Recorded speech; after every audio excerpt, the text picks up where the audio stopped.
Fatepura main road પર આવેલી જદ્દન building ખાતે આમ નિયાઝનું એટલે કે ભંડારાનું આયોજન કરવામાં આવ્યું. મહોરમનો પવિત્ર મહિનો ચાલી રહ્યો છે, તેવામાં સિરાજ પઠાણના પરિવાર દ્વારા દર વર્ષની જેમ આ વર્ષે પણ આમ નિયાઝનું આયોજન કરવામાં આવ્યું છે. મહોરમનો આ મહિનો મુસ્લિમ બિરાદર માટે ખૂબ જ મહત્વનો હોય છે, તેમાં પણ 8મો ચાંદ હોય ત્યારે આ આમ નિયાઝનું આયોજન જદ્દન બિલ્ડિંગ ખાતે કરવામાં આવ્યું હતું.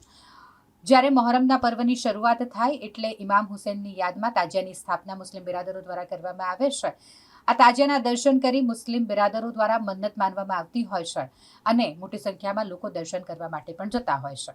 ત્યારે તાજિયાના દર્શન કરવા માટે આવતા તમામ જે મુસ્લિમ બિરાદરો છે તેમણે આ આમ નિયાઝનો લાભ લીધો હતો, આમ ભંડારાનો તેમણે લાભ લીધો હતો. છેલ્લા લગભગ 15 વર્ષથી આ આમ નિયાઝનું આયોજન જદ્દન બિલ્ડિંગ ખાતે કરવામાં આવી રહ્યું છે. 8મા ચાંદ નિમિત્તે પણ આ આમ નિયાઝ યોજવામાં આવી.